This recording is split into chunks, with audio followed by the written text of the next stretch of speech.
Olá, alunos da disciplina integradora. Essa seria a aula de bioética, que normalmente é dada de maneira presencial, mas em razão da pandemia e do distanciamento físico que nós estamos vivendo, a aula será dada dessa forma gravada. Permaneço à disposição de vocês por contato, via e-mail, depois se tiver alguma pergunta, alguma questão que vocês queiram fazer. Nós podemos começar então dizendo que a bioética, ela não é uma disciplina, ela é uma atitude diante da vida. E essa é uma definição das mais lindas de bioética que se pode ter visto.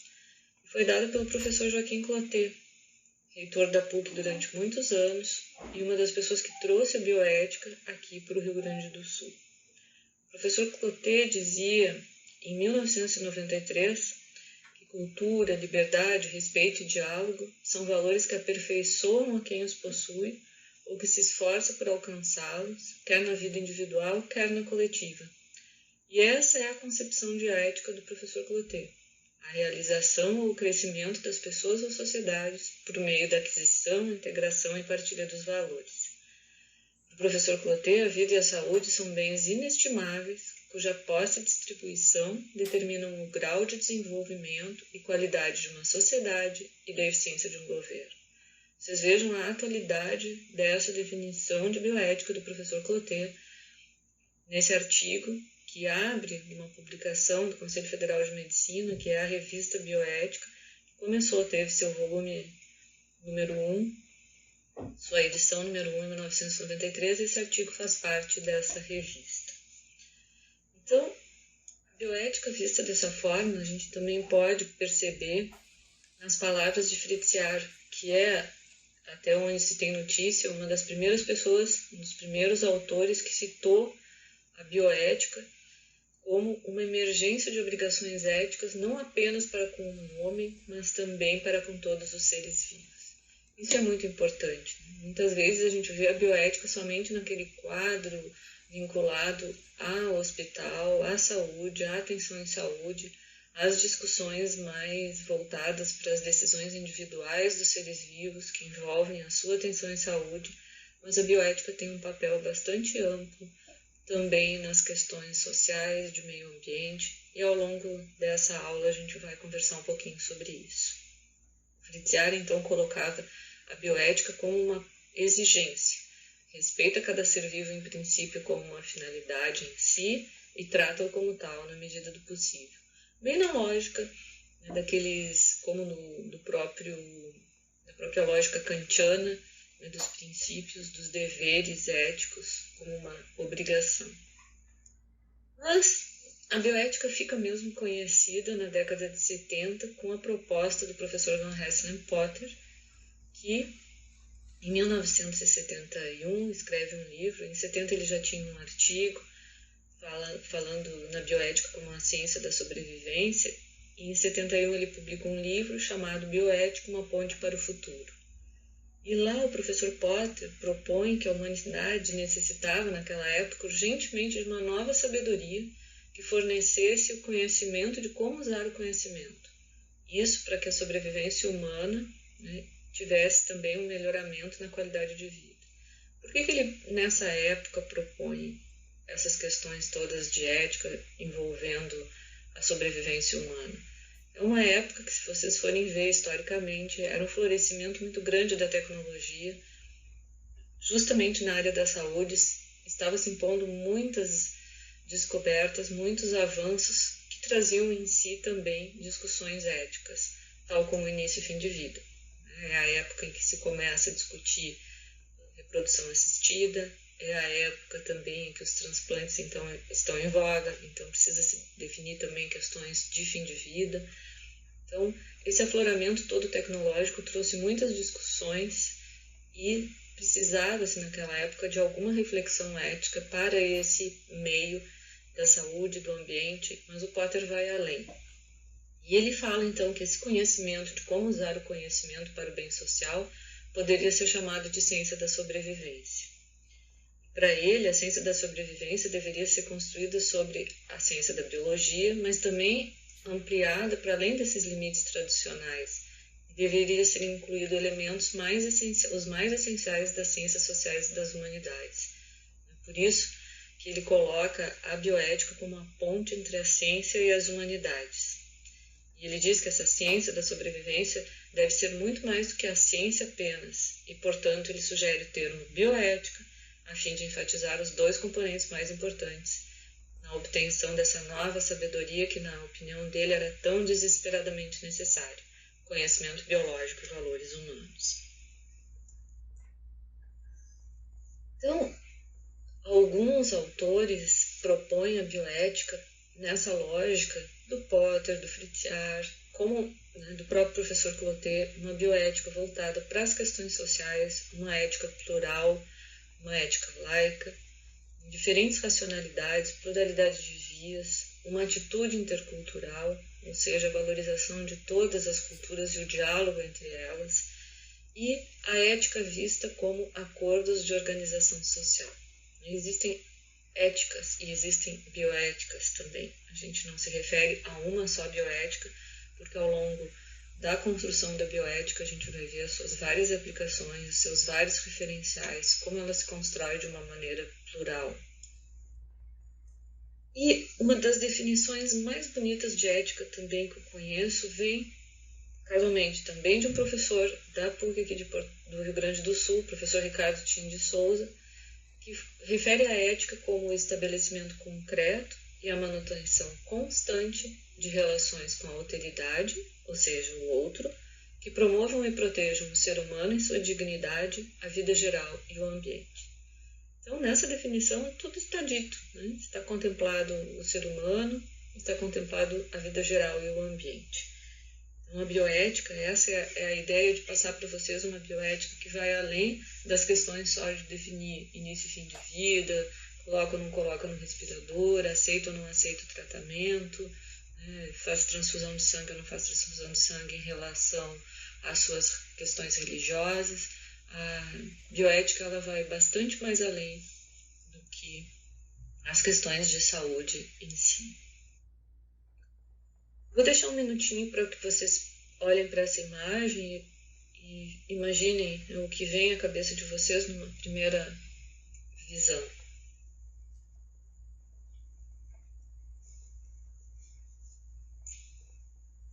A maioria das pessoas refere diversidade.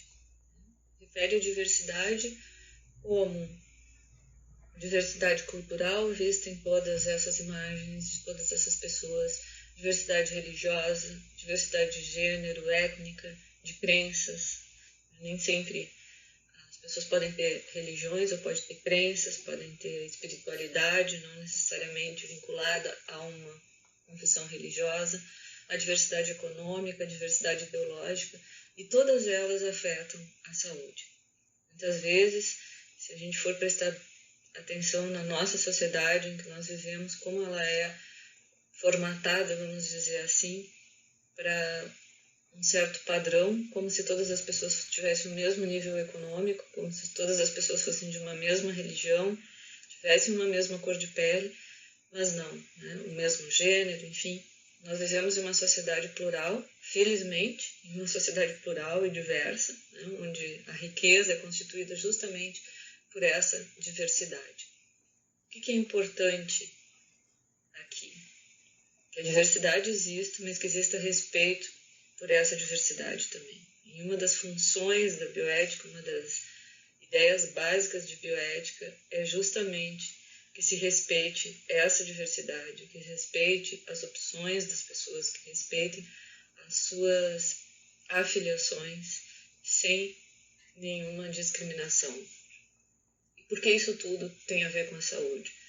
Tem a ver porque tem formas diferentes, né? Tem cosmovisões, uma palavra em espanhol que é muito bonita para isso, né? A cosmovisão de cada um é diferente. Não quer dizer que está certo ou errado, uma cultura não está mais certa que outra. As culturas são diversas, as visões são diferentes. E o que a gente precisa em sociedade é, para viver de uma forma harmônica, ter justamente essa habilidade, essa predisposição, essa virtude de respeitar a diversidade, respeitar o outro da maneira como ele é, para que eu também possa ser respeitado. E isso influencia diretamente nas questões de saúde, sim.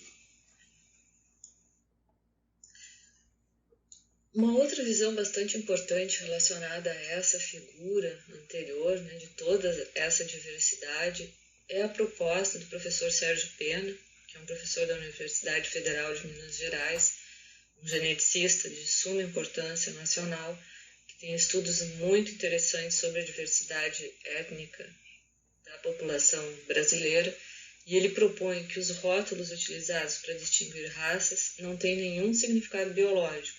Por isso ele propõe desinventar as raças, posto que a única divisão biologicamente coerente da espécie humana seria, ele fala em 6 bilhões, né, já somos muito mais de 7 bilhões atualmente, que o livro é de 2008, de indivíduos, cada um deles singular em seu genoma e na sua história de vida. Ele refere também que essas diferenças icônicas das chamadas raças humanas, elas correlacionam-se muito bem com o continente de origem, mas dependem de uma porção ínfima dos cerca de 20 mil genes estimados no genoma humano e não têm relevância alguma em termos de capacidade intelectual e comportamento. Uma das coisas mais interessantes que ele coloca é que não somos todos iguais, nós somos todos igualmente diferentes. O fato dessa justificativa de que não existem raças não quer dizer que não existe o racismo. Essa proposição de que as raças, do ponto de vista biológico, não existem, ela precisa ser utilizada justamente para que a gente possa combater o racismo. Que não tem nenhuma... Que diferença faz a cor da pele de uma pessoa?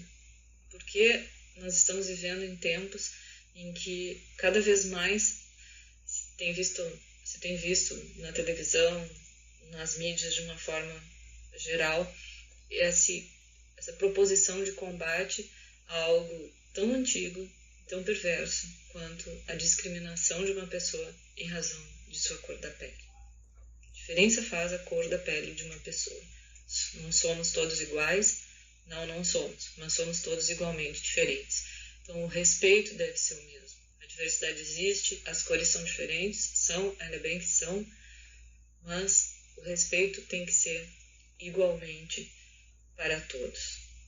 Então, a bioética também está afeta a essas questões sociais, está afeta às questões de desigualdade, e a gente vai ver ao longo de toda essa aula o quanto é importante o respeito à dignidade de todas as pessoas, não importa a etnia, a origem, o continente de origem, a ideologia, enfim. A gente precisa utilizar o referencial da bioética também para justificar a importância do respeito à dignidade de todos os seres humanos.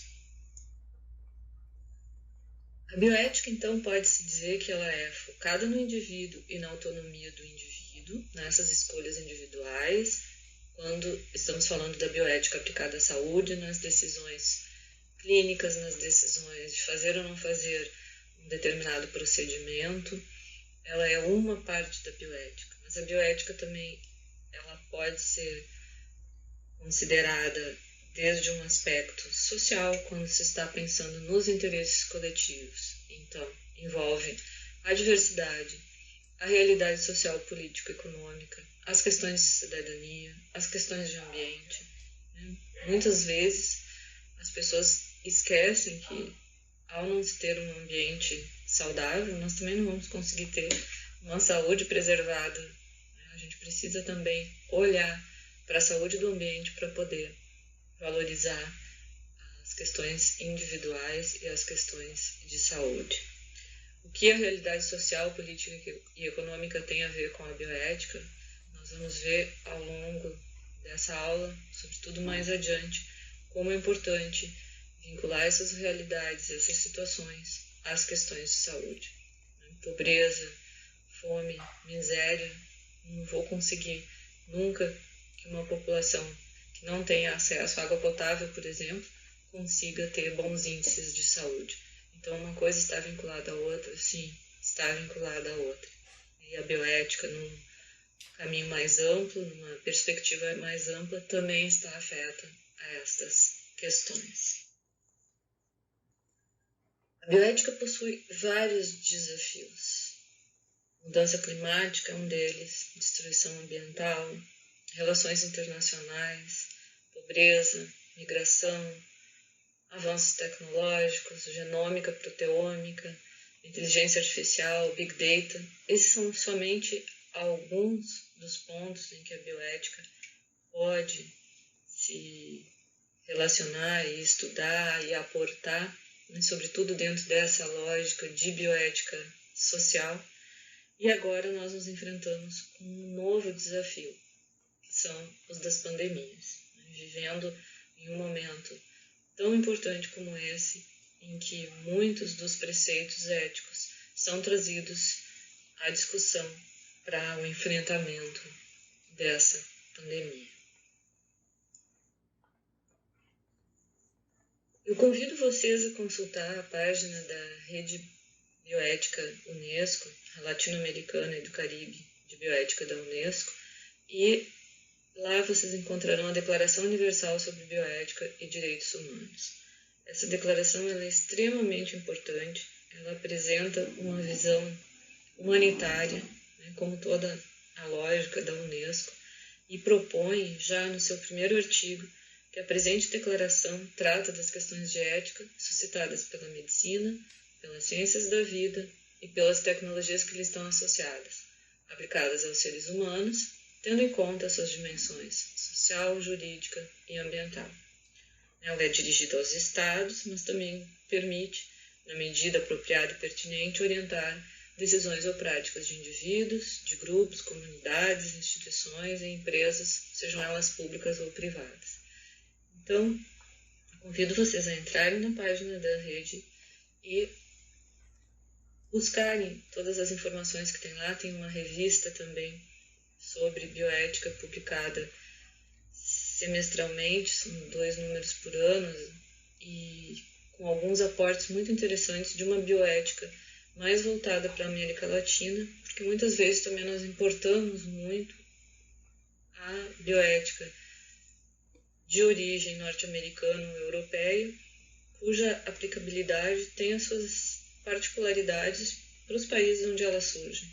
E na bioética, em razão dos nossos problemas de América Latina, são bastante diferentes. Então, a própria Rede Unesco e o aporte todo feito pelos membros da rede e por uma discussão latino-americana dessa bioética trazem outros referenciais que podem nos ser bastante úteis numa realidade de América Latina.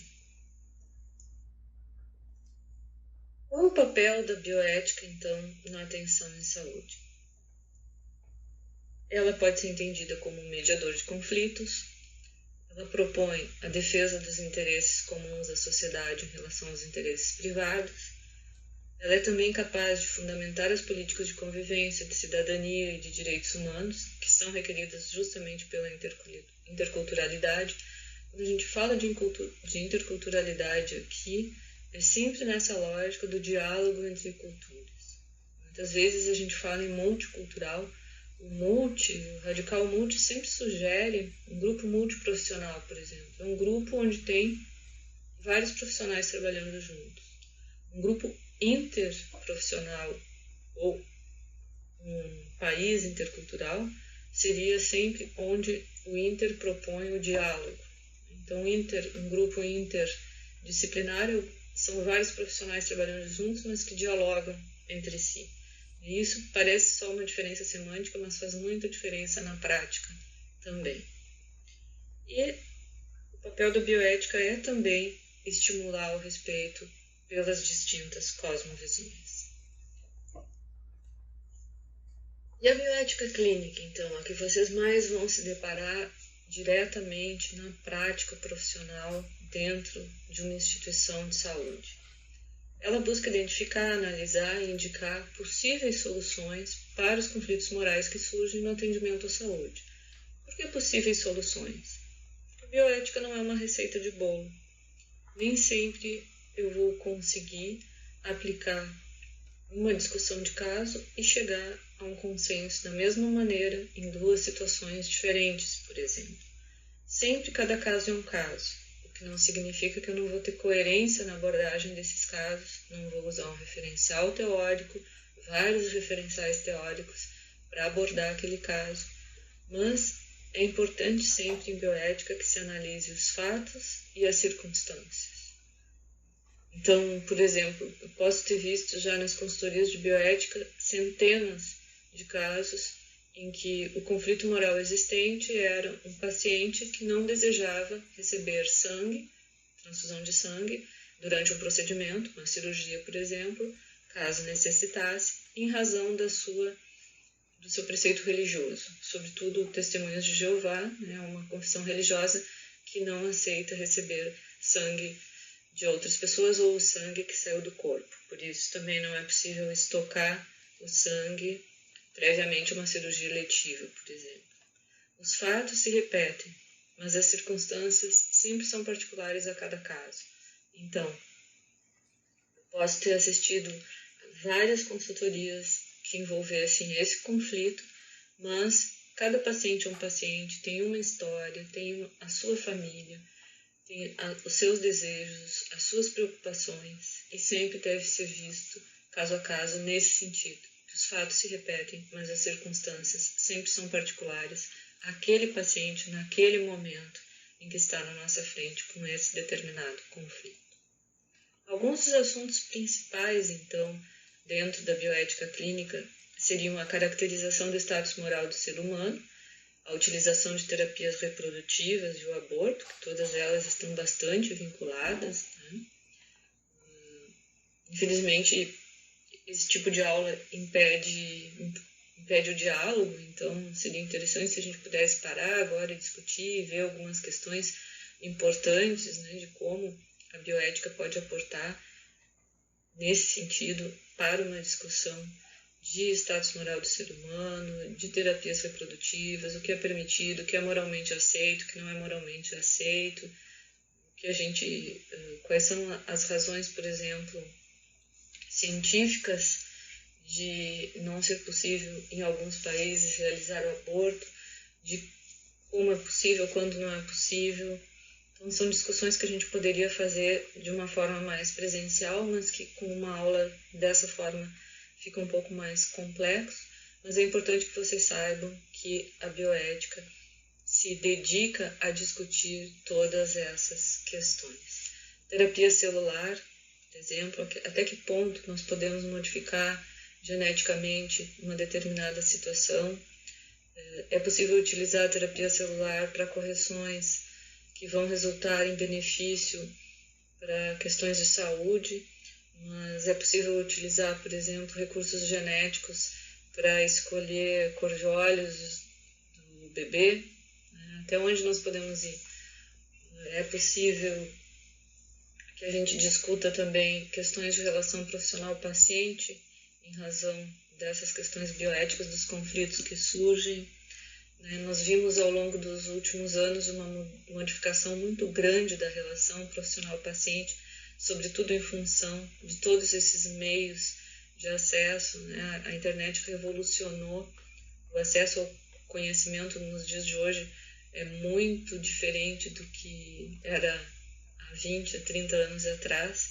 Muitas vezes vocês vão se surpreender com o quanto os pacientes têm conhecimento de algumas situações, conhecimento realmente do que é o próprio conhecimento científico já divulgado, e como também, por outro lado, fake news e outras formas de divulgação de conhecimento atrapalham muitas vezes. A gente vai ver mais adiante casos mais específicos de como isso pode comprometer a relação profissional-paciente. Um paciente que venha, por exemplo, caso bem específico de uma consultoria que eu tive outro dia de um colega de fora até aqui do Rio Grande do Sul, que ligou perguntando como fazer, porque o paciente estava exigindo que ele prescrevesse hidroxicloroquina. Qual o meu dever como profissional de prescrever um medicamento que ainda não está comprovado para um outro uso que não aquele uso normalmente utilizado. E por aí vai, então, todas essas discussões que envolvem as questões de alocação de recursos e acesso à saúde, extremamente importantes, né? Os recursos em saúde são escassos, como nós vamos alocar esses recursos, quem tem direito, quem pode acessar, qual o papel do Estado nisso.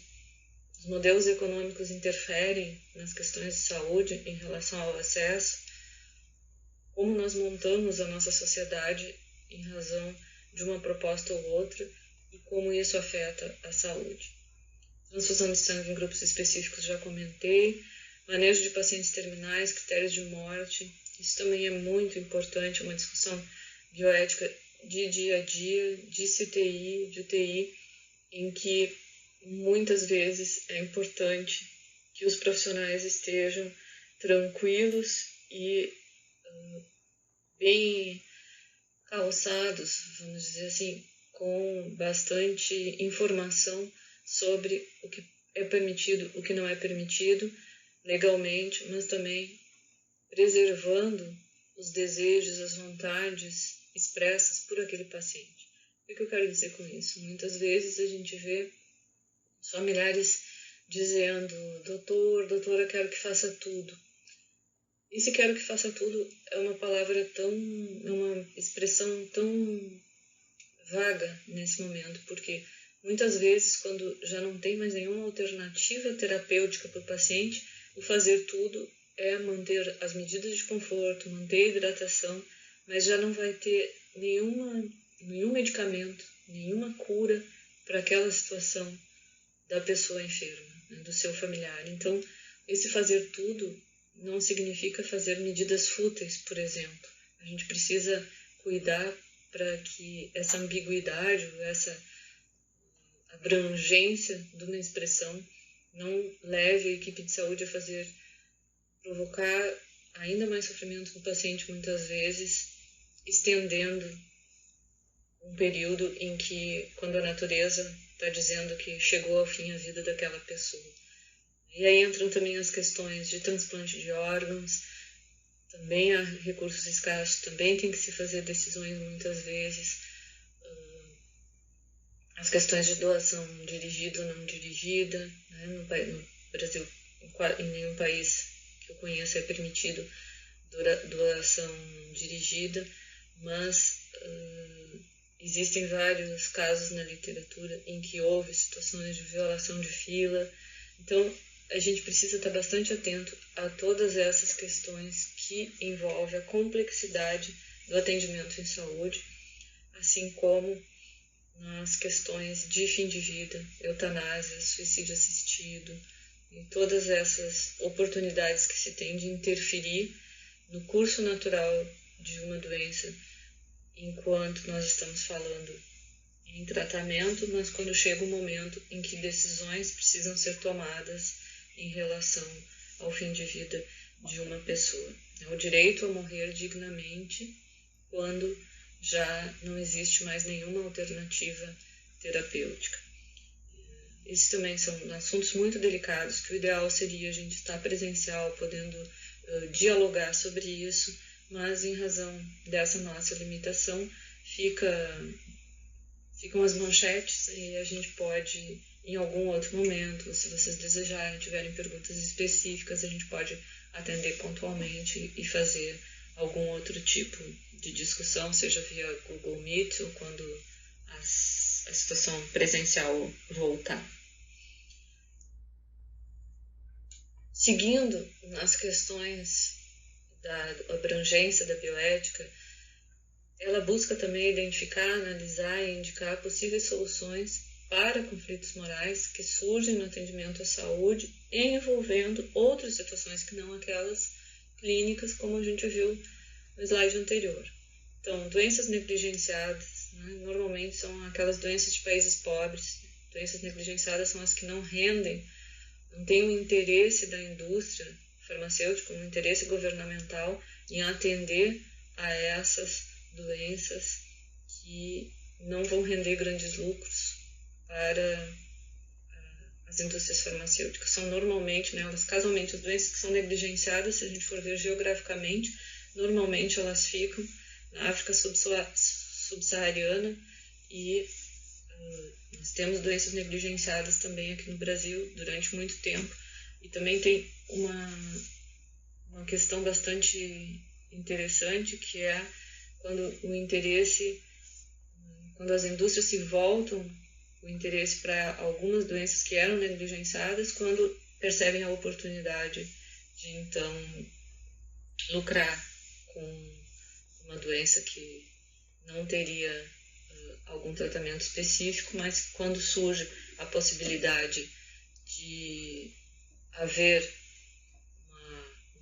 um maior número de pessoas portadoras daquela doença e o mercado então dita que vai se precisar atender, deixa de ser negligenciada, ou por bastante interesse de grupos de pacientes ou grupos como Médicos Sem Fronteiras, por exemplo. Se vocês quiserem se inteirar mais, busquem o site dos Médicos Sem Fronteiras, que eles têm bastante publicações sobre essas questões de doenças negligenciadas. A pobreza, como a pobreza está vinculada, já falei anteriormente, falta de condições sanitárias, fome, vão afetar diretamente as questões de saúde. São questões humanitárias que a bioética social também se preocupa. As questões de meio ambiente e poluição, né, estão aí todos os dias na mídia, a gente vendo uma Amazônia desmatada, milhares de hectares diariamente, situação da poluição dos oceanos, o plástico nos oceanos, a mudança climática toda que se está vendo, né? Todas essas repercussões ambientais afetam a nossa vida geral e afetam ao meio ambiente também. As questões políticas e de relações internacionais, de discriminação, de migrações, a gente assistiu desde alguns últimos anos o que são aquelas situações de crianças que aparecem mortas na praia. Teve uma foto, né, que circulou ao mundo, que foi extremamente triste enxergar aquilo e ver, né, o que são as situações das políticas dos povos, das políticas internacionais em relação a não ter uma opção de vida. As guerras, entram todas essas situações aí, né? As situações vividas na Síria, por exemplo, que a gente ainda agora, com a questão toda do Covid, essas notícias ficam mais minimizadas, mas as situações seguem lá. As questões de gênero, tão importantes também, né? A gente parece que avançou alguns anos atrás em algumas questões de igualdade de gênero e já voltou. Um retrocesso enorme, muitas vezes as pessoas discriminando o número de pessoas que são mortas em função de seu gênero. Alguns estados têm índices de criminalidade muito altos, alguns estados do Nordeste têm índices de criminalidade extremamente altos, né? Morte de travestis, por exemplo. E essas situações seguem ocorrendo sem uma justificativa, sem qualquer... como se a gente vivesse num período de barbárie, né? Às vezes eu fico me perguntando, a gente fala do período dos bárbaros, mas se nós formos olhar bem, mudou talvez pouca coisa, né? Sofisticaram mais os métodos, mas nós vivemos em uma barbárie também, né? Quando eu não respeito o gênero do outro, quando eu não respeito a religião do outro, quando eu não respeito a cor da pele do outro, eu vivo também numa barbárie, né? Então as questões todas de violência, as questões de violência doméstica, todas elas seguem aí, e a gente precisa olhar para isso desde uma perspectiva bioética também, não fechar os olhos. As questões de populações autóctones, as questões de indígenas, que na América Latina é tão importante, todas essas estão afetas também à bioética. Sobre os modelos de abordagem de casos em bioética e os referenciais teóricos, né, aqui é bastante simples essa pincelada que se dá, né, só para vocês terem uma ideia. Existem vários modelos, existem vários referenciais teóricos, mas o que vocês mais vão encontrar citado na literatura e na vida prática é o principialismo, que é o clássico em bioética, né, muito limitado, porque ele propõe. O principialismo é aquele que propõe os 3 princípios: justiça, beneficência e não maleficência, e autonomia. São 4, na verdade, que a beneficência foi depois desdobrada em não maleficência. Mas, basicamente, é a beneficência, justiça e autonomia. Discutir caso em bioética, abordar caso só utilizando o principialismo é muito limitado, não é possível. É preciso utilizar casuística, bioética das virtudes, referenciais dos direitos humanos, muitas outras escolas éticas para abordar sempre os fatos e as circunstâncias, como a gente falou anteriormente, né? E dentro de uma proposta, a que eu vejo mais interessante é a bioética intercultural.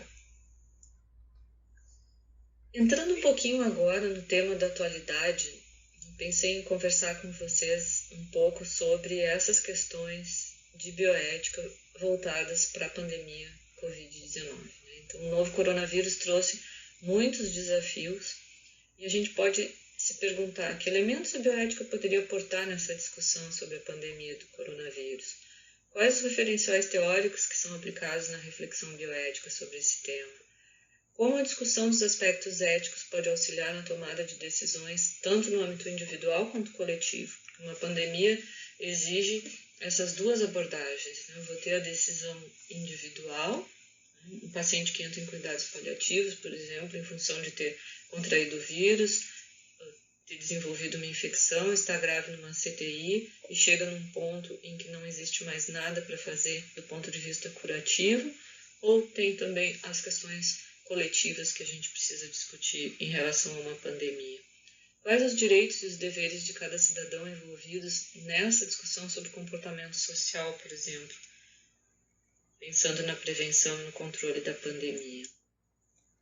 Então, as repercussões da pandemia nos trazem inúmeras situações em que é preciso parar e refletir sobre.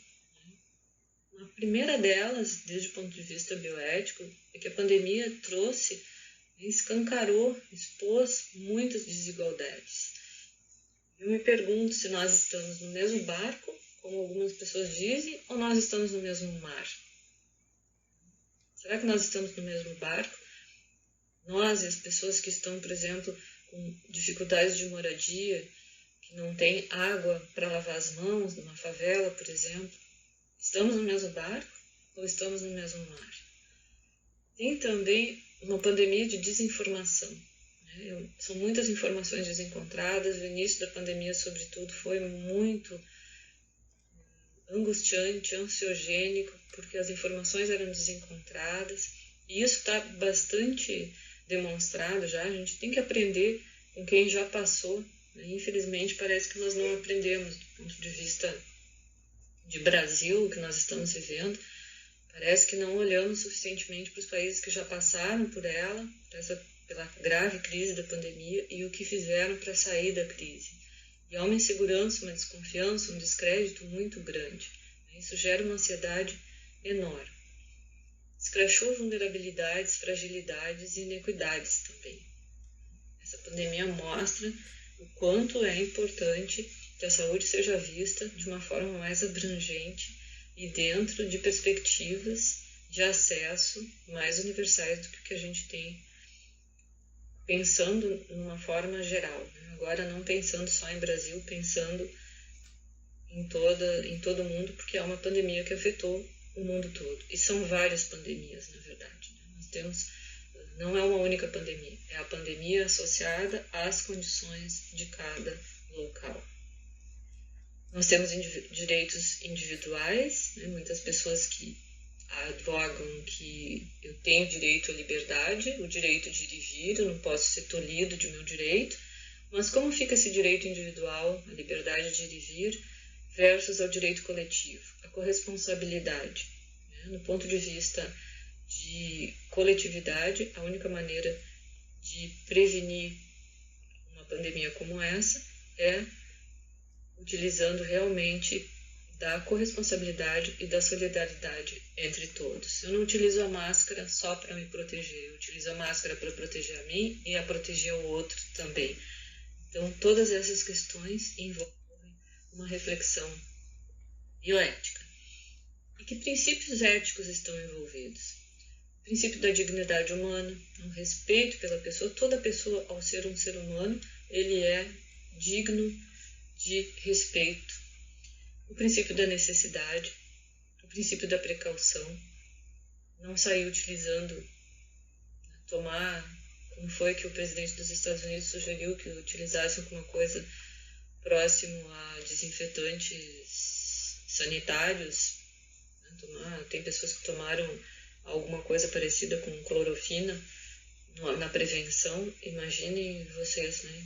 A gente precisa ter muita cautela em relação ao que usar, ao que não usar. A pandemia da desinformação e a pandemia do laissez-faire total, qualquer proposta era utilizada. A politização da economia, da pandemia também. Né? A gente passa a viver um momento em que a prescrição, né, que deve ser a prescrição de qualquer medicamento que deve ser feita por algum profissional da área médica, passa a ser de qualquer pessoa que se sinta autorizada a prescrever. Isso não tem nenhum respaldo científico, não tem nenhum respaldo ético também. O princípio da transparência, a importância de que se discutam, um exemplo de transparência foi a primeira-ministra da Nova Zelândia, né, que tratou a pandemia de uma maneira irreparável. E quanto mais transparência nas ações, mais confiança a população tem nos seus líderes, em quem está tomando as decisões. O princípio da solidariedade, o princípio da cooperação, que é essa questão do porquê, por exemplo, eu vou utilizar a máscara. Não somente para me proteger, para proteger o outro. Então, sociedades mais cooperativas, mais colaborativas, né? Um exemplo é o Japão. O Japão não fechou oficialmente, mas fechou não oficialmente. Nem precisou fechar, porque as pessoas automaticamente perceberam a importância de tomar as atitudes de distanciamento e os cuidados todos que tem que se fazer para a prevenção. Então, isso demonstra a maturidade de uma cultura e a solidariedade, a cooperação. Quais são os outros, então, envolvimentos da bioética para o enfrentamento dessa pandemia? É importante que se tenha diretrizes ou guias de princípios éticos bem definidos, bem escritos, bem determinados, para que as pessoas que estão lá na linha de frente possam se sentir respaldadas na tomada de decisão também. O respeito à pessoa, o respeito à autonomia. Nesse momento, diretivas antecipadas são bem importantes. Discutir com as pessoas o que elas desejam em uma situação de limite, né, de fim de vida, quais seriam as suas preferências. A integridade e a transparência, que eu já comentei antes, as questões de equidade de acesso e justiça, e o foco em benefícios e em não discriminação. Profissionais de saúde foram extremamente discriminados, estão sendo ainda eventualmente, mas com situações, né, ao mesmo tempo em que tem esses momentos de palmas às 8 horas da noite, quando em muitos locais se batiam palma, elogiando, agradecendo os profissionais de saúde, ao mesmo tempo, em paradas de ônibus, técnicos de enfermagem eram agredidos e de diferentes situações que a gente viu na mídia ocorrendo, discriminando. O respeito à pessoa, então, destacando entre todas essas propostas de bioética, o que envolve o respeito à pessoa. O princípio da dignidade humana, o reconhecimento do outro, a alteridade, que nós vimos lá na definição de ética do professor Ricardo Tim de Souza, a saúde vista como um direito, a importância da solidariedade, essa questão do bem comum, a justificativa moral que eu tenho para proteger a mim e ao meu vizinho, a mim e ao entregador que vem trazer aquela pizza que a gente chamou por delivery. No momento que eu desço do meu apartamento e vou buscar essa pizza com uma máscara, eu estou respeitando a ele também. Eu estou só não preservando a mim, mas respeitando. Eu vou insistir muito nisso, porque eventualmente a gente vê pessoas minimizando, banalizando, e a gente precisa reforçar a importância das medidas de proteção e de como elas têm uma justificativa ética, assim, para ser utilizadas e que é o próprio respeito à pessoa. E as questões de cuidado, de acesso e justiça, então. Mais do que palavras, a imagem, muitas vezes, diz muito mais. E essa figura mostra exatamente a diferença, né, de como a equidade pode ser vista desde uma perspectiva onde eu ofereço as mesmas condições para que pessoas em condições diferentes possam acessar aquela mesma, ou o mesmo produto, ou o acesso em saúde, por exemplo, o acesso ao emprego, o acesso à moradia, o acesso à universidade, como a distribuição de recursos, né, é vista a partir de um momento, então, que se eu tenho um acesso diferenciado de oportunidades, eu sou uma privilegiada, né? Eu tenho equidade quando são tratados os iguais igualmente e os desiguais desigualmente, mas eu também tenho justiça quando realmente, né, o sistema pode oferecer ferramentas que deem igual oportunidade a pessoas com diferentes oportunidades, diferente acesso. Então, é importante a gente ver isso desde uma perspectiva de uso do álcool gel, por exemplo. É ótimo que a gente diga para a população que todos temos que utilizar álcool gel para nos proteger ou lavar as mãos, mas eu preciso ter disponibilidade, né, recursos para comprar o álcool gel, e eu preciso ter água para lavar as mãos na minha casa, por exemplo, e como comprar algum tipo de sabão. Então, essas questões mostraram, né, a epidemia deixou muito claro a desigualdade e a importância de a gente ter essas questões de acesso pensadas também e como elas influenciam nas questões de saúde. Nas questões de alocação de recursos, a gente sempre pensa em macroalocação e em microalocação. A macroalocação envolve as políticas públicas e a microalocação seria aquele acesso individual. E eu pergunto para vocês, a escolha política como modelo econômico afeta a saúde? Um pensamento liberal, por exemplo, onde a lógica é um estado mínimo e um mercado máximo, nessa perspectiva, cada indivíduo é responsável por seu acesso e os custos do seu atendimento em saúde, por exemplo, planos privados. Não conheço nenhum bioeticista, alguém especialista em bioética, não gosto muito dessa palavra bioeticista, mas alguém que estude bioética, que defenda essa lógica liberal numa abordagem de saúde. Mas pensamento utilitarista, a gente tem muitas pessoas que trabalham com bioética e que propõem a maximização de benefícios. Por exemplo, o maior bem para o maior número de pessoas. E nós temos uma outra lógica, que seria a lógica dos direitos humanos, onde todos são detentores de direitos e a saúde, então, é vista como um direito de todos e um dever do Estado, com equidade e universalidade. E nós podemos nos perguntar, então, como enfrentar esses desafios práticos que se apresentam no âmbito da saúde e tomar as decisões com base nesses referenciais teóricos disponíveis, nesses modelos econômicos disponíveis. Como decidir, uma questão bastante prática, né? Como decidir quem terá acesso a um leito de terapia intensiva ou a um respirador, no momento em que colapsa, por exemplo, o sistema de saúde, porque se todos, né, a grande questão de achatar a curva é que se todos adoecerem ao mesmo tempo, não tem sistema de saúde, por mais elaborado, por mais complexo, por mais universal que seja, que dê conta de atender a tantas pessoas doentes ao mesmo tempo, necessitando de recursos que são por si só escassos. E se não há possibilidade de atender a todas essas pessoas ao mesmo tempo, quais seriam as respostas dentro da lógica desses modelos econômicos, então? Numa resposta liberal, seria cada indivíduo deve arcar com seu acesso e com seus custos, como a gente viu acontecer em alguns países. A resposta utilitarista de priorizaria o indivíduo com mais chance de ser útil à sociedade ou com mais anos de vida pela frente.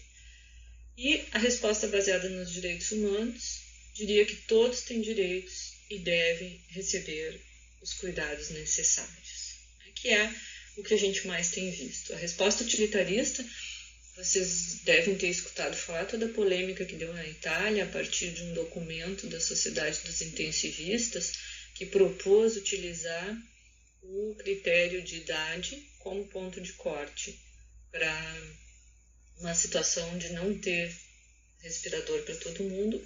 Um segundo critério, né, seria a idade do indivíduo. Isso causou uma polêmica enorme, teve toda uma discussão. Houveram algumas propostas que pipocaram aí também no Brasil e em alguns outros países, e todas elas foram bastante criticadas pelos especialistas, pelas sociedades de bioética, pelas comissões nacionais de bioética de cada país. E a proposta mais aceita é essa de que todos têm direito, que devem receber os cuidados necessários, mas ela também tem as suas limitações, porque chega um momento em que não tem como atender a todos os que necessitam. Então, qual seria o mais adequado, né? Quais seriam as abordagens que dariam conta dessa situação? Os critérios clínicos. A resposta mais adequada seria utilizar os critérios clínicos de gravidade. Quem mais necessita é quem vai receber o recurso. E eu coloquei aqui, sugiro que vocês consultem a página do OMS, onde tem especificamente tem de vários países as propostas das comissões nacionais de bioética de vários países ou de equivalentes, né, comitês de ética nacionais equivalentes às comissões nacionais de bioética, que o Brasil não tem. Então tem o da Alemanha, tem o da Itália, não aquele da Sociedade dos Intensivistas, que foi o que propôs o recorte por idade. Esse é o da Comissão Nacional de Bioética da Itália, e tem também o de Portugal. Mas tem inúmeros lá. Eu coloquei só esses 3 para exemplificar, e que tem propostas bastante interessantes, são textos muito bons. É impressionante a resposta de todas essas comissões que deram rapidamente a essa crise, e como com estudos muito intensos, muito profundos, com justificativas éticas muito interessantes. É realmente um aprendizado ler esses documentos. Aqui está a página, tem embaixo, vocês podem ver o site. Os documentos franceses são também muito bons. Aí tem aqui da Finlândia, tem Grécia, tem inúmeros outros países. Claro que o Brasil não tem, nem teria o que aportar da maneira como estamos conduzindo essa pandemia nesse país, mas tem vários países que aportam uma contribuição extremamente importante para a discussão ética, bioética do Covid. Na tomada de decisão, então, o que é importante? Que as regras sejam claras, que tenha transparência, que tenha acordo entre as partes envolvidas, que sejam dadas alternativas, que se discuta, por exemplo, uma obrigação respaldada por um direito. O que eu quero dizer com isso? Se o profissional de saúde não tem os EPIs suficientes para trabalhar, o direito dele também é violado. O paciente tem direito a ser atendido, tem direito a ser entubado. Mas se eu não tenho os EPIs, se eu sou profissional de saúde e não tenho os EPIs suficientes, eu também tenho um direito violado. Então é um conflito de direitos, né? A gente precisa, por isso também a preocupação lá no início de que não faltasse EPIs para os profissionais de saúde. Ter consistência nas decisões, algo que a gente não está vendo em algumas situações, e evitar decisões ad hoc. O que é? É o caso a caso. Em algum momento eu decido por um critério para o uso do respirador, em outro momento eu decido por outro. Mas, em algumas situações, pode ser que seja preciso alguma decisão de caso a caso, como num fim de vida, por exemplo. Uma coisa importante também, na limitação de tratamento, a gente nunca retira. Eu estava assistindo um seminário sobre bioética internacional na semana passada, e uma das perguntas foi se chega um paciente mais grave na UTI, se é possível retirar o respirador de um paciente que está menos grave, já que já utilizou algum tempo de respirador. Não, a resposta, desde o ponto de vista bioético é não. Né? A gente não pode retirar, a menos que aquele tratamento já não seja mais necessário para aquela pessoa. Mas possivelmente, se aquele tratamento já não fosse mais necessário, ele já não estaria usando. Agora, retirar um tratamento porque o outro chegou mais grave, não é possível. E nas questões de pesquisa, né? O que a gente está vendo? Vocês podem acompanhar o número de projetos, por exemplo, no Hospital de Clínicas que está sendo submetido, está divulgado no hot site do hospital. Cliquem lá em pesquisa, vão ver. Nós estávamos até sexta-feira com 97 projetos envolvendo Covid submetidos. Desses, poucos são de tratamento, mas tem projetos muito interessantes de tratamento. São 97 submetidos e 60 e alguma coisa que já estão aprovados.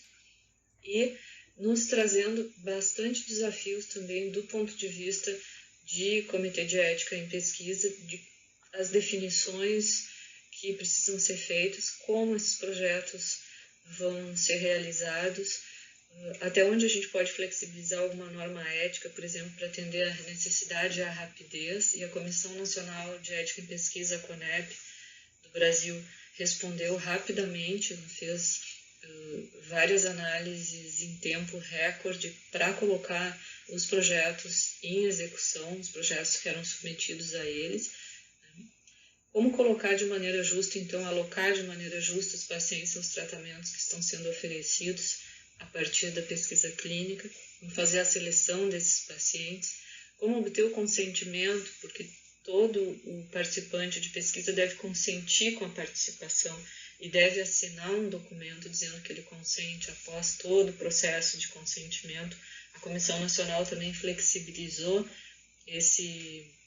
a obtenção do consentimento. Pode ser, por exemplo, se o paciente está na UTI, vai ser contatado os familiares, para ele, se os familiares estão de acordo que ele entre em algum projeto de pesquisa, envia um e-mail, o termo de consentimento por e-mail ou por WhatsApp ou por outra forma. Então, flexibilizou muito, dispensando a assinatura, aceitando uma resposta por WhatsApp, uma gravação por telefone do processo. Então, várias flexibilizações foram feitas para atender essa demanda de algum resultado de um tratamento possível. Mas é importante que a avaliação da relação risco-benefício não seja flexibilizada. Em toda pesquisa, se os riscos suplantam os benefícios, ela não deve ser realizada. Essa politização toda dos tratamentos, por exemplo, a hidroxicloroquina, né, que virou uma questão muito mais, a gente vê a população defendendo o uso sem um racional científico suficiente, enquanto não tinha, se tornou realmente uma questão política, e não é a primeira vez que a gente vê isso. Há alguns anos atrás a gente viveu aquele momento da fosfetanolamina, que também foi politizada e que quiseram impor por meio de uma lei. Felizmente isso não andou. Então, e uma outra discussão para finalizar, então, essa questão sobre bioética e Covid. Em havendo alguma das vacinas, né, existem mais ou menos 240 candidatos à vacina no mundo todo sendo testados atualmente, segundo dados da OMS da semana passada. Se alguma, e felizmente alguma delas vai acontecer, né, tudo indica que vai ter uma vacina que vai ser eficaz para esse coronavírus. Qual vai ser o acesso? Né? Como vai ser o grupo que chegar primeiro a esse resultado? Ele vai ter direito a essa propriedade intelectual da descoberta, vai poder patentear, ou não vai existir essa possibilidade de patente e o grupo vai solidariamente compartilhar os resultados para que haja uma possibilidade de produção por vários países para se atender às demandas. Né? Essa é uma questão bastante importante que daria toda uma outra aula só para discutir a questão do compartilhamento dos resultados quando se alcançar ou um tratamento eficaz ou a vacina. Então, essas eram as questões principais que eu queria trazer para vocês nesse curto espaço de tempo, né, maneira de aula monólogo, assim, que eu não estou acostumada a trabalhar a bioética de uma maneira mais monólogo, eu gosto realmente de dialogar, mas foi uma maneira também de dividir com vocês essa aula e dizer que, do ponto de vista de bioética, acho que tudo que foi dito por esses autores há uns anos atrás é atualmente extremamente bem-vindo e atual para uma reflexão. O Conte Sporrilho, por exemplo, em 1997, disse que a bioética é uma parte de nossa responsabilidade simplesmente humana, deveres de uma pessoa para com outra e de todos para com a humanidade. E não há nada mais atual do que a gente pensar nos nossos deveres, né, entre um e outro, e de todos nós para com a própria humanidade.